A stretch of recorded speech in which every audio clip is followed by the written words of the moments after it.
네, 원내대표 서광진입니다. 공수처가 조국 일가 수사 관련자들에 대한 수사에 착수했습니다. 윤석열 전 검찰총장과 한동훈 전 대검 반부패부장, 최성해 전 동양대 총장 등이 핵심 피고발자로 적시되어 있습니다. 모두가 알다시피 당시 검찰의 수사는 정상이 아니었습니다. 표적 수사를 위해 직권남용과 지휘부의 무리한 수사지휘, 피의 사실을 흘리기로 여론 조작에 관여했으며 법정에서는 모해 위증을 사실상 방조했습니다. 한마디로 검찰이 할 수 있는 모든 탈법적인 방식을 총동원한 조국 일가 사냥이었습니다. 동시에 이는 검찰권 남용의 가장 극단적인 사례로 노무현 정부 이래 실패해온 검찰개혁을 현실로 촉발시킨 가장 상징적인 사건이기도 합니다. 그렇기에 이 사건은 결코 과거의 일로 덮어질 수 없습니다. 일련의 수사 과정을 철저히 조사해 진실을 밝혀내고 책임질 자는 반드시 책임을 지워야 합니다. 소식이 전해지자마자 한동훈 전 대표는 강력히 반발했습니다. 사면을 탈옥이라 우기는 한동훈의 지록 위만은 근거도 논리도 찾아볼 수 없습니다. 발끈한 모습을 보니 도둑이 재발절인 모양입니다. 조국 사태 당시 한동훈은 대검 반부패 강력부장으로 사실상 조국 사냥을 총괄했던 장본인입니다.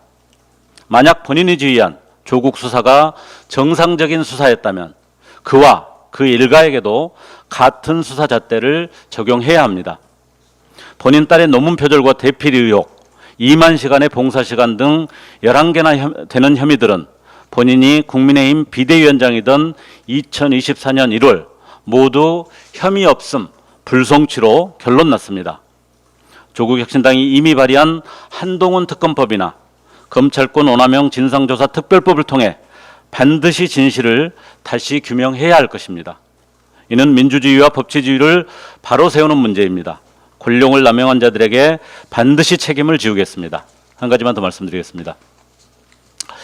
26조 원 원전 수주 쾌거 운운을 자랑했던 체코 원전 수출 이면에는 혈세 유출뿐 아니라 기술 주권까지 팔아넘겼다는 사실이 확인되었습니다.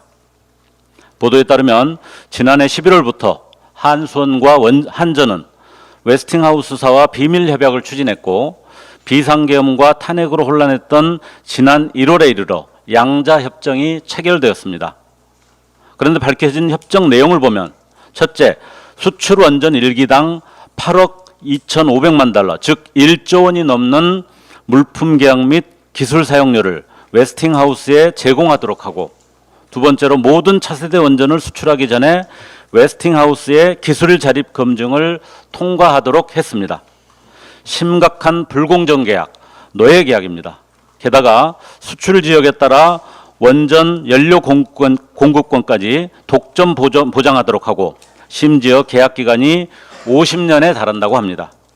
말 그대로 간도 쓸개도 다 내주는 매우 비상식적인 굴욕 협상이 아닐 수 없습니다. 원전산업진흥이라는 표현은 내란 수계의 치적 쌓기를 위해 국가의 미래를 팔아넘긴 것, 그 이상도 이하도 아닌 것입니다.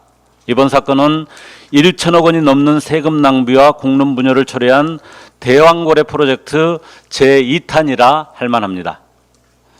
명백한 국익 훼손 행위에 대해 국회 차원의 청문회와 국정조사는 물론 한수원, 한전 이사회의 배임 행위 여부에 대한 철저한 수사가 이루어져야 합니다. 특히 용산 대통령실의 강압적 하명 여부에 대한 부분도 명명백백히 밝혀야 할 것입니다. 이재명 정부에 촉구합니다. 원전 산업을 둘러싼 윤석열 정부의 각종 의혹에 대해 단 한 치의 의혹도 남지 않도록 정부 차원의 철저한 감사와 수사를 즉시 시작하십시오. 이상입니다.